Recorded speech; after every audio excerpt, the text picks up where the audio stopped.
Hi, I'm Arenda Holladay, and this video is part 5 of the series, or part 6 of the videos I am doing on gauge.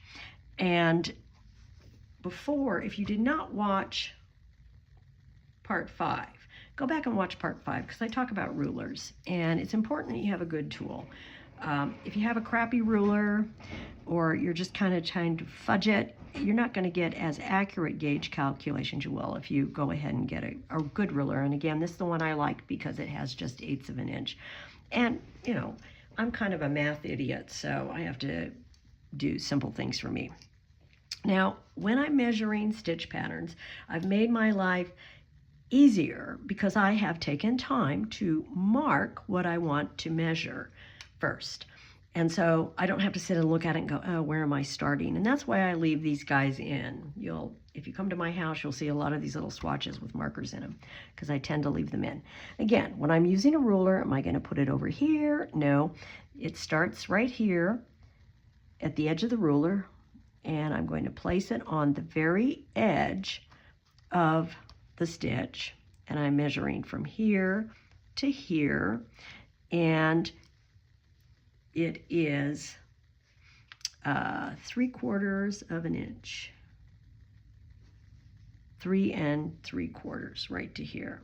Okay, 3 3/4, and I'm jotting this down because we're going to use this in the next and final part.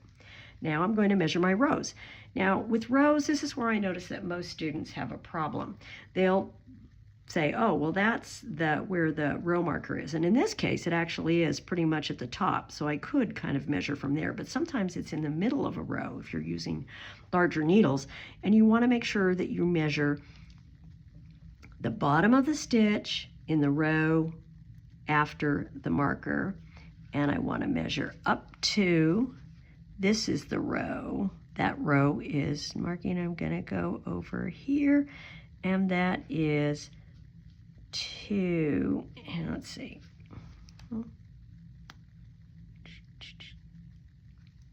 that's this guy right here.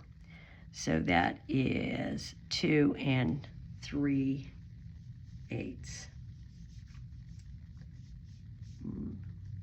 2 3/8. Okay, so that's my length. Let's go to my cable pattern, and it's always a problem measuring gauge for cables because they differ in sizes. So this is wider up here, this is narrower, and you definitely don't want to deal with the flare. If you do level 2 of the masters, you'll learn how to deal with flare. We're not going to talk about it right now. I generally want to measure my cables at the narrowest part, because if I'm wearing a sweater and I've decided the size that I want based on here, it might be larger than if I had done it right here. And so I'm going to, again, I didn't put waste yarn in there because it's pretty easy to see. And this is another one of those where, oh my gosh, it's the end of the universe. It's between those two things. It's like right there and right there. What do I do? What do I do? Well, I smooth it out. This is, again, why knitting is different. If you kind of stretch it out, you probably will get, that worked. It's closer to 3 1/8 for the width. Okay. And now let's measure from here, and we are measuring from there up to, okay, right here. That's right there. That is the final row. So it looks like it is 3 inches. We'll call it 3 inches.